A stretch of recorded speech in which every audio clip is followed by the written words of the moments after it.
La tenemos en comunicación a Laura Ferré, psicóloga. Siempre tenemos el placer de hablar y conversar de estos temas con ella, que nos trae más información, más herramientas y también un poco de tranquilidad de que hay soluciones y que no es tan catastrófico a veces el uso de lo digital, solamente que hay que construir una relación más saludable, ¿no? Laura, ¿cómo estás? Hola, ¿qué tal? Muy contenta de estar acá. ¿Cómo estás? Bien, un placer poder charlar con vos de este tema que me imagino un montón de padres, madres que están del otro lado se deben estar agarrando la cabeza porque capaz están en la mesa y su hijo está con el smartphone constantemente.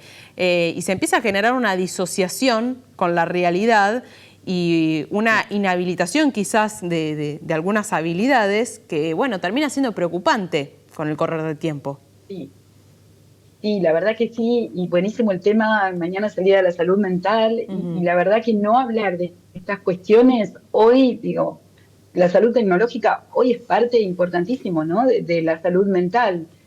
Es cierto lo que decías, se inhabilitan por ahí funciones con el uso de los dispositivos. Por ejemplo, vos decías un escenario muy, muy frecuente de la mesa, ¿no? O en clase, o cuando van caminando por la calle. Eh, en realidad se inhabilitan funciones que tienen que ver con la memoria muscular, con lo estrictamente de ejercicio, ¿no? Cuando pones en juego mucho más que los pulgares, ¿no? Todo lo que tiene que ver con la memoria muscular de toda la parte superior de tu cuerpo. Y después eso te va a habilitar para muchísimas funciones ejecutivas del cerebro, para poder organizarte, para poder manejar, por ejemplo, un ordenador. Es distinto una computadora, la memoria que está en juego, a lo que se pone en juego en una pantalla. Todo eso tiene que ver con la memoria muscular, más de procedimiento, pero lo que tiene también es que se están inhabilitando habilidades sociales que tienen que ver con la conexión con vos mismo y con la conexión con el otro, ¿no? Hay algo que está llamando mucho la atención, que se está estudiando si no tiene casi las características, no sé si de una epidemia, pero sí de un problema de lo que uno puede calificar grave en este momento, que tiene que ver con la fragmentación de la atención, que no es solamente algo que le sucede a los jóvenes y a los niños, a nosotros, a los adultos también, que tiene que ver con esto de que uno está permanentemente poniendo el foco en algo, ¿no?, diferente por ahí a la conversación que estoy teniendo, al momento de silencio, estoy tirado descansando. Pensaba el tema de los adolescentes. Es como si yo tuviera múltiples ventanas mentales abiertas y no puedo volver a casa. Porque la verdad que tener muchas fuentes de dispersión, sobre todo post pandemia, no es raro. Sí. Tener muchas ventanas mentales y uno estar preocupado por varios pocos en este país, en este momento, por ejemplo, también. El tema es la dificultad que tenemos como de volver al eje, de volver a casa. Esto es lo que impacta. Y por supuesto, no sé si te acordás, cuando uno era chico, vos, ¿qué te decían? Concentrate en la tarea, ¿no? O hacer una sola cosa por vez. Bueno, hay algo de esto que se pierde, se fragmenta la atención. Es como si vos tuvieras múltiples ventanas mentales abiertas y le estuvieras sobrecargando a tu aparato psíquico, a tu emocionalidad de estímulos. No terminás de estar en ningún lado. Por eso efectivamente cuando uno quizás no hace ningún movimiento físico, pero está mucho tiempo con el celular, también Agotado. se cansa, queda totalmente agotado y tiene que ver con esto que vos estabas expresando recién, Laura, como uno, que es impresionante, ¿no? Y esto te quiero consultar. ¿Por qué hay una tendencia muy clara en el ser humano en acostumbrarse a lo que efectivamente después le termina haciendo mal? Podemos hacer un montón de paralelismos. Por ejemplo, el más claro puede llegar a ser el consumo del cigarrillo, ¿no? Que quizás te da una satisfacción momentánea, pero uno sabe que eso a la larga le hace mal. Entonces, ¿por qué se da tanto esa tendencia en el ser humano, reflejado en un montón de aspectos, pero ahora concentrándonos obviamente en el uso excesivo a veces de los celulares, sobre todo en los más chicos? Sí, totalmente. ¿Hay algún componente que podés decir a ver, no me gusta, como lo que decías recién, ¿no? Como alarmar de más, subir la alarma de más, pero sí es cierto que se genera una gratificación inmediata, un mecanismo muy parecido, se genera dopamina en ese momento, que es una hormona que te hace sentir bien. Por eso uno muchas veces dice, ay, agarro el celular para distraerme, porque hay una recompensa en ese momento, hay un momentito de gratificación. Lo que pasa que después te empieza a pedir cada vez más y el resultado es el agotamiento y no en un largo plazo, sino en un mediano plazo. Sí, y La además la desconexión sensación de sentir ansiedad cuando uno después capaz no está nunca con el celular alcanza. o cuando no estás haciendo un millón de cosas a la vez. Digo, capaz antes una problemática era por ahí sentirse más productivos y ahora necesitamos empezar a disfrutar de los tiempos libres, de quizás estar un rato sin hacer nada y que eso también es saludable, ¿no? Uno empieza a sentirse quizás, Totalmente. empieza a sentir cierta frustración cuando no tiene nada para hacer, como que la vida se determina en las acciones constantes, en el multitasking a veces. Sí, totalmente. El cerebro es muy crédulo, realmente es muy crédulo. Vos lo decías recién, ¿por qué nos acostumbramos por ahí a algo que nos hace mal?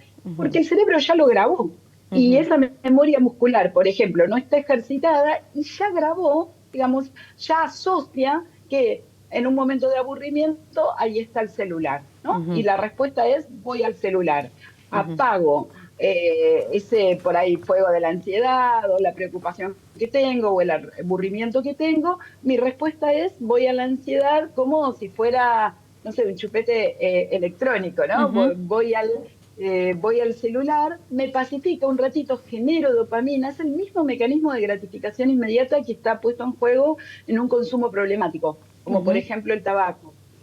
Sí, lo que pasa es que también, como podemos aprender eso, ¿no? Porque la verdad que ahí hay algo de una respuesta aprendida, de un hábito que se grabó, de un modo de responder a una dificultad que ya el cerebro lo va grabando, podemos ir aprendiendo otras conductas, ¿no? Pero hay que hacer como un reentrenamiento ahí para poder abonarnos con la atención, con el hacer poco, con, bueno, me voy a ir, voy a dispersar, pero tengo que tener cierta flexibilidad en volver a casa, en volver a mí, en decir, bueno, la puedo cortar, ¿no? Con esto. Me decía el otro día un paciente adolescente, el tema es que yo ya no la corto. Claro. Y estábamos hablando justamente de las redes sociales, ¿no? Y hay un indicador que creo que es fundamental para el uso de redes sociales. ¿Siento realmente que estoy a cargo?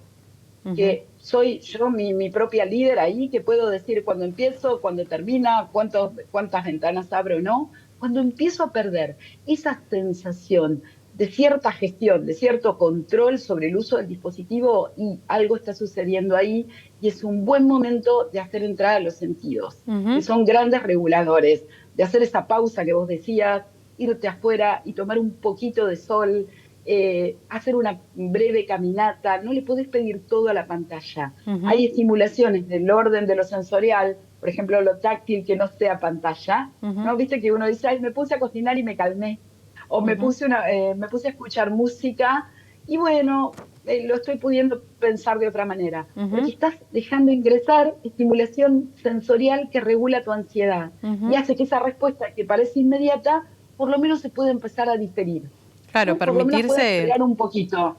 explorar, disfrutar también de otras experiencias y además, en base a esto que vos estabas mencionando, hace muy poco la cuenta X tenía un tope de scrolleo, ¿no? De tweets, digamos, que podías ver y de ahí empezaron a migrar un montón de personas a otras redes sociales, es decir, hay una necesidad de quizás pensar que uno tiene el control, de que mira, pero en realidad eso te termina controlando. En ese sentido, Totalmente. ¿qué consejo le podemos dar quizás a los padres, a las madres que sienten una barrera muy marcada por ahí con los más chicos y que no saben cómo ayudarlos a soltar el teléfono, ¿no? Porque también hay una sensación muchas veces de que dejas de pertenecer si te dejas de ver lo que está pasando en Instagram, lo que está pasando en TikTok, y eso también es problemático a la larga. Totalmente, siento que me estoy perdiendo algo con los adolescentes sobre todo, o con los preadolescentes, está esta cuestión que por un lado es puente, porque te dicen estoy jugando en red, por ejemplo, y es cierto, y también necesitan estar conectados por ahí a alguna cuestión que los relaciona después socialmente, perfecto, nadie va a desconocer que es parte, ¿no? Y decíamos, la salud tecnológica hoy es parte de la salud mental, pero sí me parece que como padres, como adultos, primero preguntarnos qué nos pasa a nosotros, si nosotros estamos pudiendo regular el uso. ¿Qué ejemplo, digamos, cómo modelamos a través de las conductas? ¿No? Uno puede estar todo el día con el celular y agarrar y decirle y comentar a un adolescente, modelar desde el error y comentarle, uy, hoy no hice la pausa, dejemos juntos el celular un rato y vamos a dar una vuelta o vamos a conversar, poner límites, tratar de regular primero a nosotros mismos y ofrecer actividades atractivas a cambio. Porque si vos decís, que esto es bastante frecuente, ¿no? ¿Cómo competís? Te dicen los papás. ¿Cómo competís con toda la estimulación rápida, linda, de muchísimos colores pregnantes para la atención que tienen las pantallas, que la vida real no las tiene por ahí? Bueno, me parece que, por ejemplo, en el caso de los adolescentes es haciendo acuerdos, ¿no? Horas de pantalla, pero horas de deporte, compartir con ellos alguna actividad que les interese. Algún deporte, una conversación sobre tema X, bancando por ahí los códigos de los adolescentes, que son más monosilábicos, que por ahí no les van a interesar los mismos temas que a nosotros, pero buscar actividades, y a mí me parece que un rato familiar de detox viene bárbaro. Es esencial. Sí, permitirse también la comunicación con los jóvenes y no subestimarlos como que no entienden. Se les puede explicar. Totalmente. Y seguramente ahí va a haber más cooperación. Gracias, Laura. La verdad que muchísimo dibujito del cerebro en mano, lo que pasa sobre las áreas cerebrales, y sí que entienden. Eso claro lo van a entender y además también se van a sentir un poco más valorados, ¿no? De que no se los subestime tanto todo el tiempo, que eso también es importante. Laura, te queremos agradecer mucho por siempre estar a disposición para charlar de estos temas que son tan esenciales y que es necesario poner sobre la mesa. Gracias y que tengas un buen día. Totalmente. Gracias.